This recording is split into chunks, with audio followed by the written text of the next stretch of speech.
adventures of what the Move over, Great White Reunion.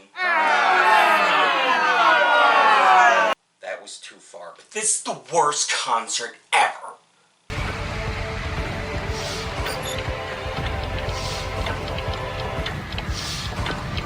Riding off this success of firing their manager and being the sole heirs to Johnny Wright, NSYNC decided to produce the biggest concert they can do. Money was no object, and they tried to do the ultimate concert, even shot on film and shown in theaters. But between the boastful nature and the processed music, they fell flat on their face. First, let's talk about the stage. But it looks like a giant... Johnson! It's a giant phallic symbol. No fooling.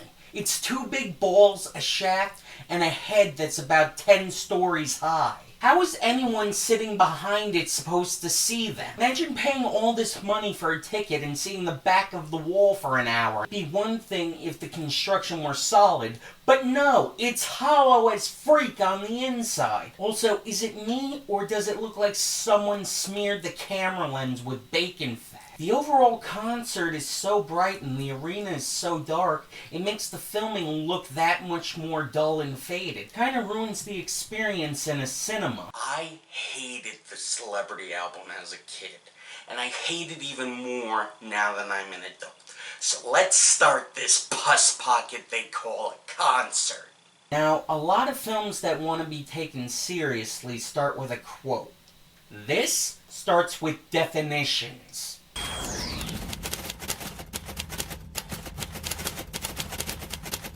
In a perfect world, yes, but here it's more a giant cluster of hedonism and hubris. Also, since when are Odysseys ever good? 2001, Homer, Magnavox, they all have hardship and murder.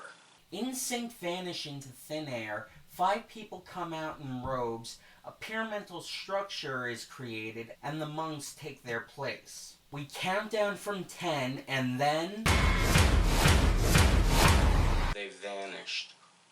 NSYNC appear from inside the triangle. Get a good look at them now, girls, because you won't be seeing them about 85% of the show. They stand there and then they perform, in my opinion, the worst song of the 2000s. Dirty Pop! God, I can only think of one other time in 2001 when I cringed this much. I hate this fucking song. This is a song of them telling you that you should respect them because they're what's in. Listen!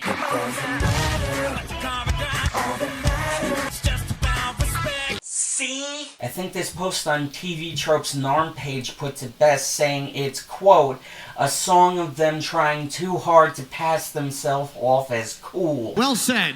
And it does matter about the clothes you wear, JC, because your clothes are a little out of date. Better go to the Bandana Republic. Word! No, I had to get high to write this review and make this video. It still didn't help.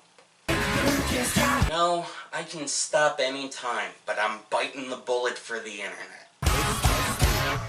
Just shake that ass, bitch, and let me see what you got. Now, I want you to really listen to JC and tell me he doesn't sound like a nerdy cartoon character. Why you wanna try to classify the type of thing we do? Tired of feeling all around me animosity. If some swirly motherfucker told me I had to respect them for this, I'd shit in my hand and throw it at them. Dudes, the Charleston went out of style years ago. Plus, how the fuck is anyone in the front row supposed to see the stage? Then again, how the fuck is anyone behind the monolith of crack supposed to see anything? Man,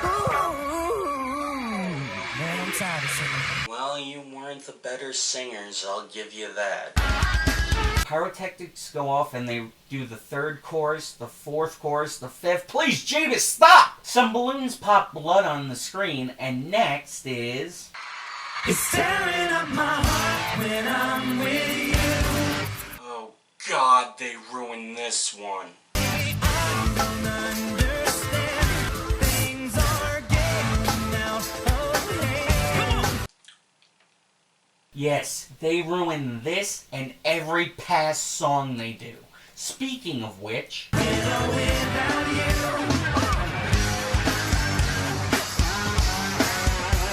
Oh yeah, fuck that song. Yeah, this little melody here is the only time you'll hear anything from the first album. Anything else is from No Strings or Celebrity. What a shame. Also, why does Chris have grease paint under his eyes? He probably couldn't see with all the frickin' lights. Though Mythbusters found that the grease paint doesn't work, he looked like a miniature footballer for nothing. Here at Testicle 1, they have these lifts that lift them into the air. That was cool when they did it in the No Strings Attached concert, but somehow it just doesn't have the same feel here. All of creation, all things great and small, they broke the mold when you came in this world. I think it's due to being isolated on such a big stage. It makes it feel that much smaller. And that's the only time they use that. What a waste. At least Testicle 2's lowering platform was used more than once. And that's a running theme in this concert. Useless, flashy showmanship. A lot of shit is used once and never used again. Case in point...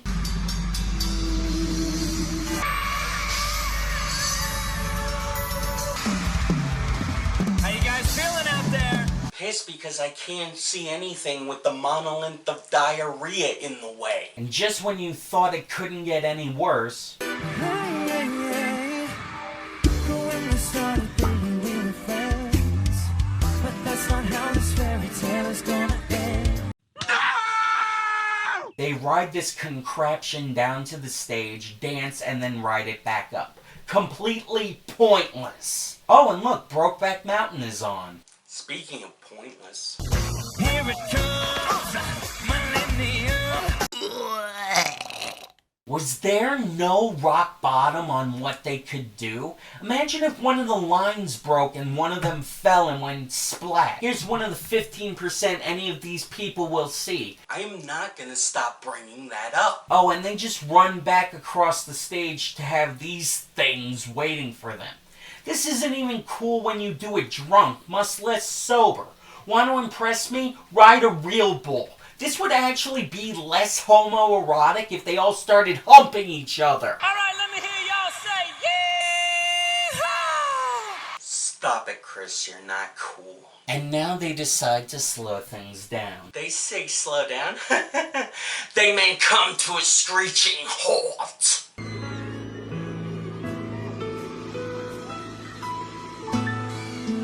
Visions around you.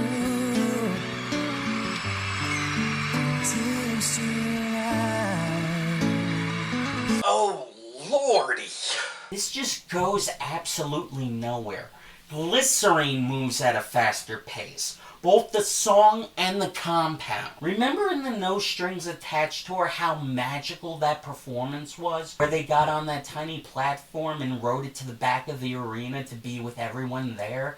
I cried the first time I saw that.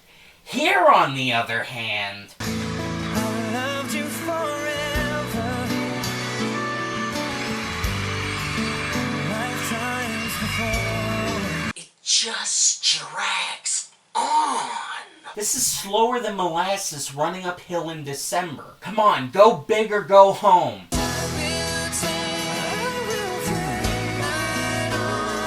Guess they're going home then.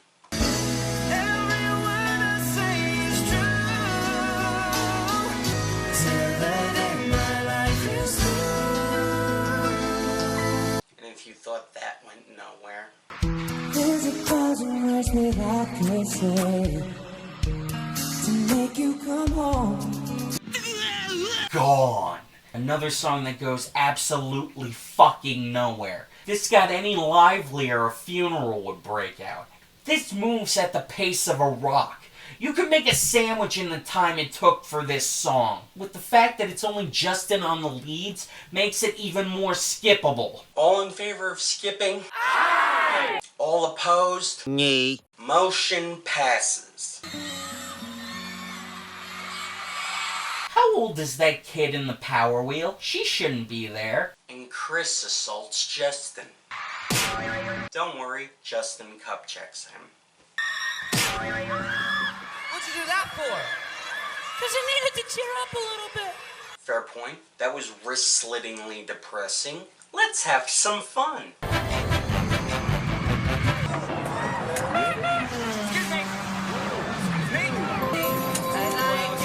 This isn't what I had in mind. What nightmare could this possibly be? Let's go, Kristen, tally ho! Sure! They had to spend the budget somehow, so they got all these toys from the shop they shot their music video for this in. Oh, they're selling string in my cornea! I'd be okay with this, except...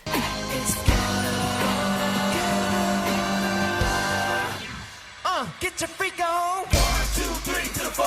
They do the dance remix. It's already a dance song. Why does it need to be remixed? This is what I hated about growing up in the 2000s. All the fucking dance remixes. Every popular song got even more butchered when they used this tactic. I once heard a dance remix for My Immortal by Evanescence. No shit. They just don't feel necessary. Do you need to make music more intolerable? We're gonna split you guys right down the middle. I absolutely refuse to go along with this, seeing as how Backstreet did it way before them. I bet you're wondering, how could it get more boastful than this? Well... Tell me what kind of girl would wanna play me. Lady, how could you betray me? After all I've done for you. Oh, we got a badass over here. Oh, about to get pissed off. Ooh, they said pissed off. I didn't even know pissed off was a curse until South Park pointed it out. As you can tell, this is a song of them being angry. Grr! So angry they have to use treadmills to express their anger through dance. Anywho, next song has another piece of superfluous bullshit. Moving on. Hello? Hey, baby, what are you doing? Hello. What up, dork? What the fuck is the purpose of this? Do you want me or do you want what I can buy you? If I wasn't a celebrity, would you be so nice to me? This song is about a gold-digging slut who only loves you because you're famous. Oh yeah, something everyone can relate to. If I could buy you diamonds and all those other expensive things, would you be so into me? If I wasn't a celebrity. Another ass song of look how cool we are. I mean, Backstreet did it right with She's a Dream. It's boastful, yes, but they did it in a likable way. But here, it's just... If I wasn't a celebrity, They show some love to the back again, at least. Anyways, Joey reads some letters from quote-unquote fans and they sing a song for them. something happens when you look at me, I forget to speak. And because Howie D got a song for a movie, so did Chris. Know how, know why, you can see. Okay. Apologies to Mr. Kirkpatrick, but I don't like Chris's voice. Never did. I mean, there's a reason he wasn't picked to be a Backstreet Boy. If you had a choice between this You don't run with the crowd, you go your own way. and this, You touch my life, in my dream. kind of a no-brainer. Anywho, one more song on the tower. I just understand why you're running from a good man, baby. Because you touch yourself at night. I see the things he does to you, all the pain that he puts you through. Oh, he's a cheating bastard, now come to me. He doesn't give you. What?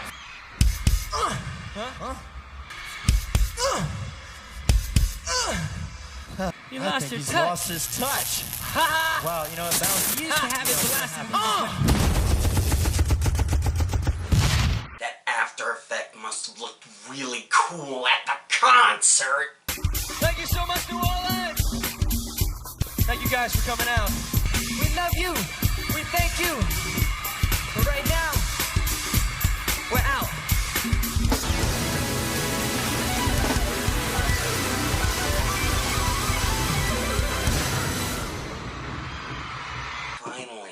I can relax with some Alice in Chains.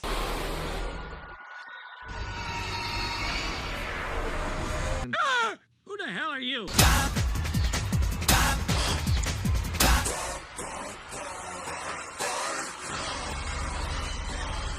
I now present to you the lamest fight in concert history. Oh no, this villain thingy is going to ruin the concert! Who will save us? Joey, Lance, Justin, Chris, JC. Well, we're boned.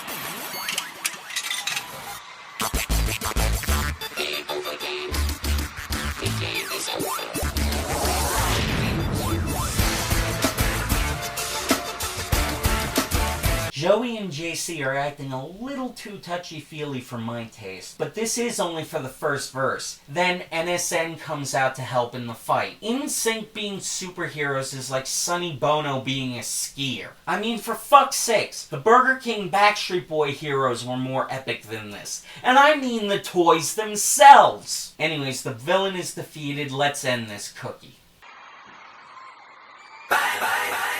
Perfect way to end. Say goodbye. JC doesn't get to sing his leads on stage, they have the Jumbotron do it. Justin, on the other hand, gets his lines. It's a fair call. Oh well, NSYNC go into these gigantic boxes and disappear, never to be seen again. Literally. While I will admit, it does look like they're having fun with this, and it does take a lot of physical endurance to pull this off. It just feels so artificial. It's literally a look at how big and famous we are. Is it any wonder NSYNC didn't survive? This has to be the most boastful concert to date. Justin Bieber, Usher, Eminem, Beyonce, none of them have done something this Brobdingnagian. I do believe there are karma gods, and that's why NSYNC hasn't fully reunited, while Backstreet Boys are going almost 30 years now. Granted, NSYNC had a couple more concerts in them, but despite the names, they weren't nearly as boastful. Now, if you'll excuse me, I think I earned this.